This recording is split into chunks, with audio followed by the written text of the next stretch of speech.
From the Well, FROMTHAWELL.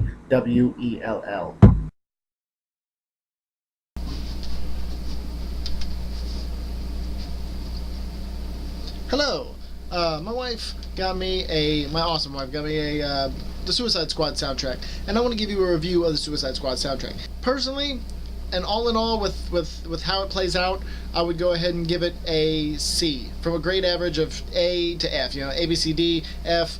I would go ahead and give it a C. It's mid because of the fact that it runs the gambit of all these different sounds and stuff. It's like audio vomit to a degree, where it's like I don't know what's in there, but it really has this it's got a slow burn type of musicality to it, if you will. Because of the fact that it's got Purple Lamborghini with Skrillex and Rick Ross. The chorus is awesome. Rick Ross's verses on there, perhaps. You know, it was good that he mixed it with.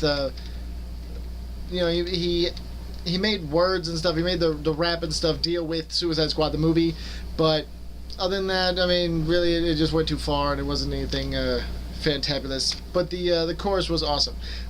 "Sucker for Pain" kind of goes off. I don't know which song it is, but there's one that gets a little raunchy in the lyrics, and it's like, whoa, that went way over acceptability for me personally, and that really brought down their grade.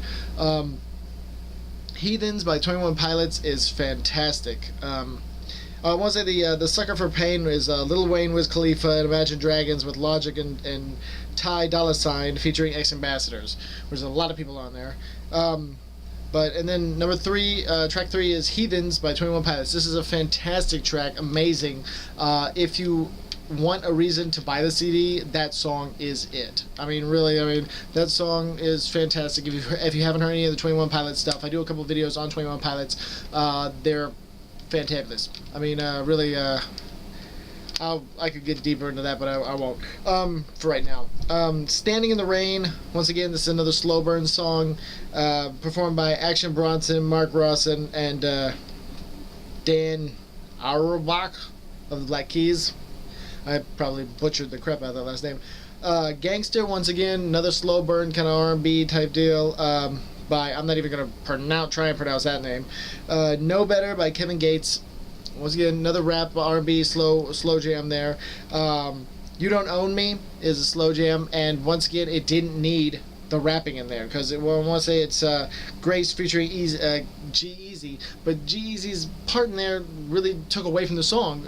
I would have rather just heard the chorus with perhaps that kind of same musicality in the verses, instead of it bringing into some rap thing there. And I don't want you to think that I'm like anti-rap, because I'm really not. It's just I want a better quality of rap when I listen to rap. You know, I listen to Aesop Rock and Watsky and what's his name, KB and Lecrae and stuff like that. I listen and Tadashi and stuff like that.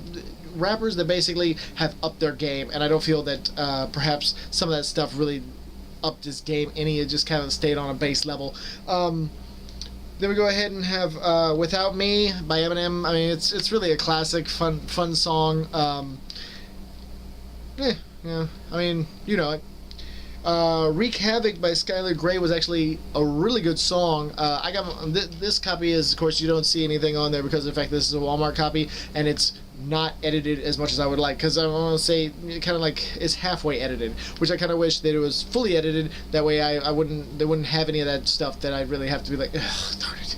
Okay, kids in the car, can't play that. But you know, halfway of just I don't know. But anyways, the "Wreak Havoc" by Skylar Grey was a fantastic song. I like how they had a like an automatic weapon as part of the chorus, but like in listening to that, I was like, man, this is awesome. I never heard of this Skylar Grey. I gotta check this out. And then I started listening to her other stuff, not as good. So, but that song is another one that's really good. "Medieval Warfare" performed by Grimes. I don't know who Grimes is, but it kind of sounds like Baby Metal, if you ever heard of them.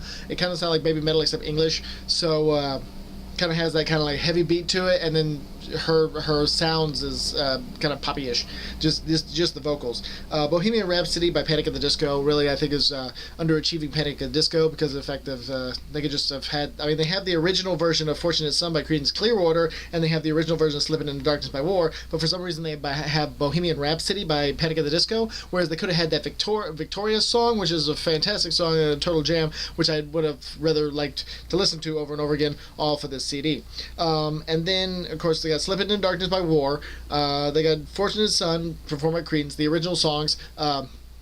Good stuff. I Started a Joke is actually really good as well. That's one that I wish that You Don't Own Me would have been more like. I Started a Joke plays out well. The entire thing is one slow burn.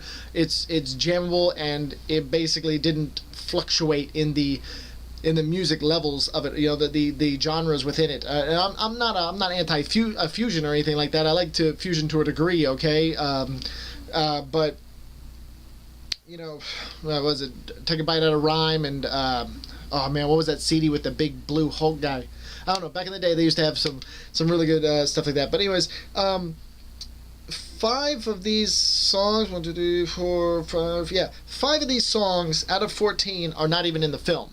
These are ones that are in the trailer, which is a good thing because of the fact that the trailer have those songs on there. Like Underworld came out, and Underworld had that song, and the first Underworld had that song in the trailer, and I was like, man, that's so awesome. I got the soundtrack just so I could have that song as well. And then it was not even on there. You had to get the soundtrack, and then of course once you get the soundtrack, it was Underworld kind of played out like a horror film, so it was underscored because of the fact that when you have a horror film, it should be underscored because the silence is part of the thing to up the horror.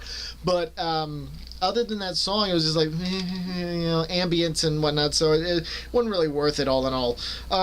But basically, that's the CD. I like how in the book, well, CD, in the booklet here, everyone gets a little skull figurine. So they have everyone on there, so it's pretty cool. Got 21 Pilots and all them other ones and stuff like that. So that's pretty cool. But all in all, I would go ahead and give it a C. It's a good medium ground. It's not awful, and it's not utterly fantastic, but it's a good medium ground. So C, out of 5. So what would that be? The 3 out of 5? 3 out of 5? Yeah, something like that. So that's my review of Suicide Squad